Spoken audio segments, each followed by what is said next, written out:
Greetings, Crossroads family and friends. I'm glad to be able to speak with you, even though it's virtual, on this first Wednesday of what looks like many Wednesdays of self-distancing and social distancing and self-quarantining and all these other terms that were new to us even just 4, 5, 6 days ago, which describe the strange state of affairs that we find ourselves in.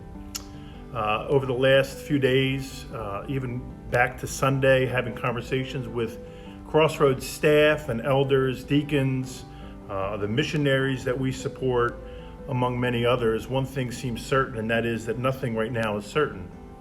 We're living through an unprecedented moment in recent history. It certainly feels that way to all of us. I was wondering if that was true, even talking to my 85-year-old father-in-law.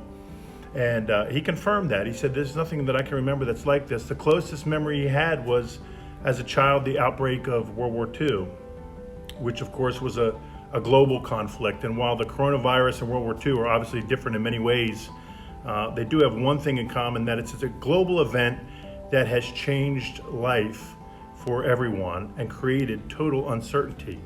So right now, you and I are living in great uncertainty about school, about work, about church, about our health, about our social interactions, about our finances, and ultimately about our future.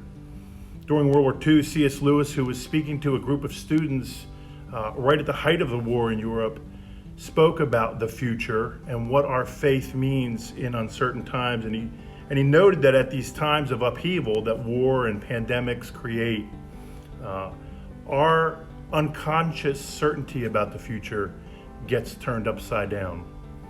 We move along in life assuming we know what tomorrow brings, and then something like this virus comes along and everything is totally unsure. The coronavirus has done this for all of us, obviously. And from what experts are saying, it doesn't look like it's going to end anytime soon.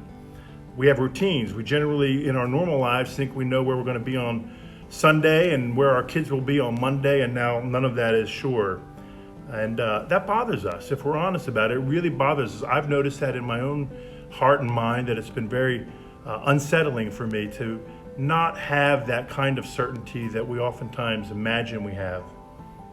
But the reality is that no matter what your view is on the restrictions that we're living under right now and the ones that are to come, we all are on the same page about the fact that the future is uncertain and our sense of normal is gone. We don't want to panic. We don't want to give way to fear. But at the same time, we probably should recognize that we are most days overconfident in our certainty about our control of the future. We imagine we have a lot more control than we do. And the hope that Christians have at times like this is found not in trying to grip tighter to control, but in remembering that we have a God who is in control, a God who has instructed his children to ask humbly for daily bread and not worry about next week and next month and next year. That's a hard thing to do and a tall order for many of us who are facing the loss of income, the loss of jobs, the financial uncertainty, and obviously the health uncertainty that looms over us. But as Americans, we very rarely find ourselves feeling this level of dependence upon the God who holds the future in his hands. In that same lecture to the students, C.S. Lewis in 1939 said, "We may as well trust the future to God, because God will certainly hold the future whether we leave it to him or not. Never in peace or in war," he said, "commit your virtue or your happiness to the future. Happy work is best done by the man or woman or child who takes their long-term plans somewhat lightly and works from moment to moment as to the Lord. It's only our daily bread that we're encouraged to ask for." That's my encouragement to you, Crossroads family and friends, this Wednesday, is to seek the Lord who encourages us to ask for daily bread. As a church, we're looking to try to minister in this new world the best that we can. And the staff here and the elders and the deacons have been meeting regularly in phone conferences and by FaceTime and Zoom and all the modern technology tools that we have to figure out ways to bring ministry to the congregation and to the community. Let me just share a few of those things with you before I sign off here this Wednesday. First of all, we have enacted a Corona Care initiative led by our deacons who have assembled response teams that are geographically located, ready to bring service and aid to those who are at highest risk of infection so that they don't need to leave their homes and be in public spaces that would pose greater risk to their health. And so that is up and running now. We've just yesterday expanded that to a larger segment of the MOT community and surrounding area. And so we trust that God will use that to minister to you and to others in the community who most need it.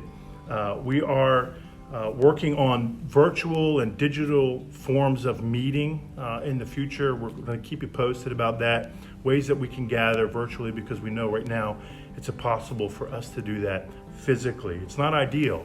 God has created us to be in community, to be physically together, but in this time of separation, we're doing the best that we can to figure out ways to bring fellowship and community into reality and into our homes. We will live stream Sunday morning, starting this Sunday, March 22nd. And so we encourage you to tune in at 9 a.m., just like you would be here at 9 a.m. on Sunday morning. We will live stream, and we will also be providing you with resources on Sunday for you to carry what you hear on Sunday morning during the live stream into your homes and throughout the week, working on providing resources for devotionals for families and children. These are all things we're working on. Pray for us as we continue to try to put all of this together. And please do stay in touch with us on Facebook and on our website, and we'll try to keep those communication regular in the week and the weeks to come about what we're doing and how you can be in touch. For now, let me simply say God bless, and continue to seek the Lord, who does have our future in his hands.